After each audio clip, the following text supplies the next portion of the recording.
Well, seems 8 years completely as a lost. vice president, you know. Well, yeah, but I mean, vice presidents go to funerals and things like that. So less of that. But he was still in the loop. Mm. So given his 50 plus years of experience on the Hill. Well, where has the Fed been? Now 75 basis points. But, you know, what does it mean? I mean, 75 basis points, yes, it's going to send the economy into a recession. It's not going to produce one barrel of oil, nor is it going to grow one, you know, grain of food. Yeah. It's puzzling. What do you think? I think a game is being played. It's really gaming for politics. Because if you look at all the economists' forecasts last year, in the third quarter and the fourth quarter of last year, they're talking about inflation rate of 2% this year.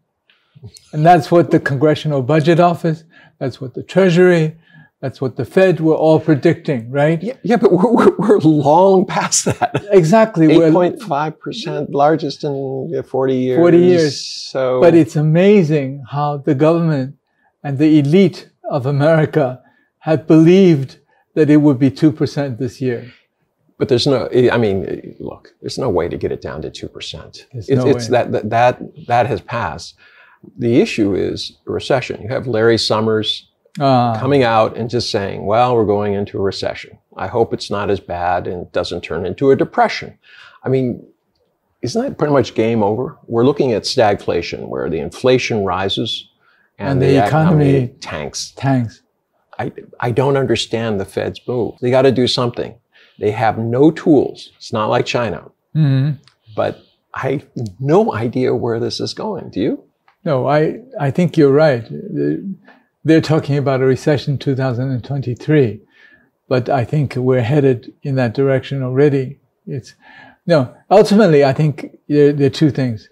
If you take off the tariffs on the trade war, that's probably about 1.3 to 1.5% of consumer price index. But that leaves 7. That's right. It was your choice, Washington, D.C. and the White House, to put sanctions on Russian energy, right? But you see, this is the problem that I'm having with a lot of Biden's move. I mean, he's a nice guy. No one says he isn't. But he seems to be lost. I mean, this 1.5% savings could have been had a year and a half ago. Yes. Come out of the box.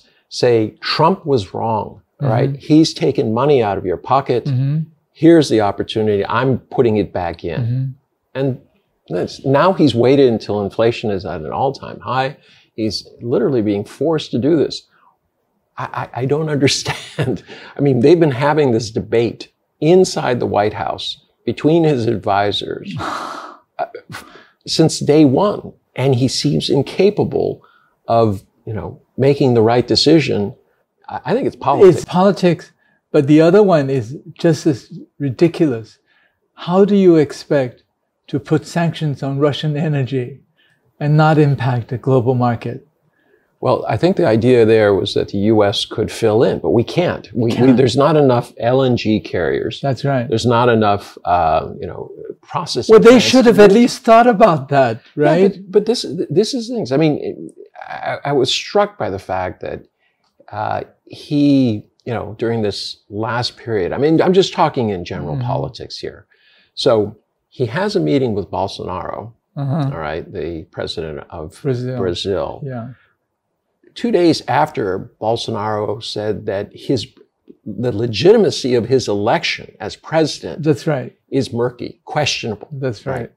He doesn't want to meet Bolsonaro. Bolsonaro represents everything he doesn't like. He thinks he's autocratic. He thinks that he's a climate change denier. He doesn't like what he's doing in the Amazon.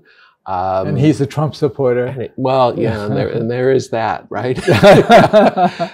And yet he has a meeting with him. He had to be gritting his teeth. Now he's doing the same thing with Saudi Arabia. He doesn't like, MBS. He blames him for the Khashoggi murder. All right. And yet he's meeting with him. So it seems that rather than meeting people who would be direct, and I'm not saying that MBS is not consequential or Bolsonaro, but That's right. He could be meeting with people who could change the board, literally. And yet he's meeting with people he doesn't like. That's right. Not only he doesn't like, but it seems to be there's a significant segment of the U.S. population don't like. Yeah, but where is he going? It just doesn't clear. Meeting with Bolsonaro and MBS is not going to advance the American people's interest. That's right. I mean, it's just like taking off the tariffs would advance American people's interest. Yeah. But he doesn't do that. It's just like sanctions on Russian energy and Russian, how about fertilizers? How about grain? How about all of this? Every decision that's been taken is to promote politics. Yeah, but it isn't working. He has the lowest poll ratings of any president since they started taking polls. I mean, if you're banging your head against the wall, at what point do you say to yourself, maybe this isn't the right approach? I just don't see how he's doing it. Now, I really do think in 4 months from now, you're going to see a red wave coming into Congress. Yeah. You're going to have a dysfunctional government, but at the same time, you're going to have a massive crisis of the economy. Yeah. And when that hits, hopefully, there will be some rationality, some change will come back in, because you only have two directions. You either double down on something that's not working, or you try to figure out something that can. What's particularly interesting in this, in terms of 4 months from now, when the midterm elections take place, is that even from a outsider, bystander, observer, Mr. Biden has created so many situations to be easily attacked by the Republicans. Yeah. You know, he's done. But he's been trying to keep away from it. He was timid about withdrawing at first the troops, and then he said he'd go all in. But also the tariffs, the tariffs from Afghan troops, tariffs against even partners. I mean, he's meeting with ASEAN, and he has, and then with South Korea and Japan, he still has tariffs on those countries. That's right. And then this thing about sanctions against Russian energy. How can you not have a plan? How can you not have a plan? How can you imagine a significant portion of global supply? Maybe you can assume the Qataris, the Saudis, they'll do our bidding. There's no assumption. I mean, when planning, it's all about numbers. That's right. It's about cold, hard facts. How many ships can transport LNG? That's right. How many how many places can compress it, and how many places can you uncompress it? That's right. You have to warm it up gradually. Receiving stations, compression stations, ships. This is not, I have confidence. This is either it exists or it doesn't exist. It doesn't exist. Exactly. It's like a pipeline. It either exists or it doesn't exist. So the facts were all there before all this happened. I mean, it would be easy to say that there's some logic behind it. But right now, I can't see it. I don't see it either. It seems to me that the Biden administration, along with the Trump administration, has consistently made bad decisions. Who they meet with, how they meet with them, the lack of planning. I mean, these are rookie mistakes. These are things that I would expect out of somebody who... Well, out of Donald Trump, he's a rookie.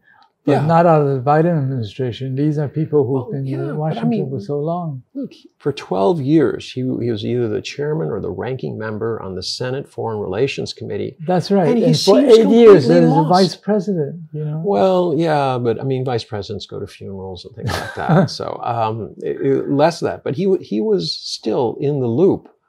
So given his 50 plus years of experience on the Hill, it's shocking how many missteps, how many small items are being and his pushed team, aside. If you look at his team, including Jake Sullivan and company, are people who've been with him for decades.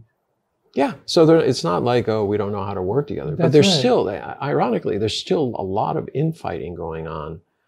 And Kamala Harris where has she been? I mean, she was supposed to lead. Anywhere. Well, no, she was supposed to be leading this whole Summit of the Americas. She was the point person down in South America. Remember, he threw, in her mind, he threw her under the bus by saying, there's a bad crisis down on the Mexican border. Go solve it. Remember, she didn't go. She didn't go. Instead, she went down into South America trying to craft something. But what's emerged from this Summit of the Americas? Nothing.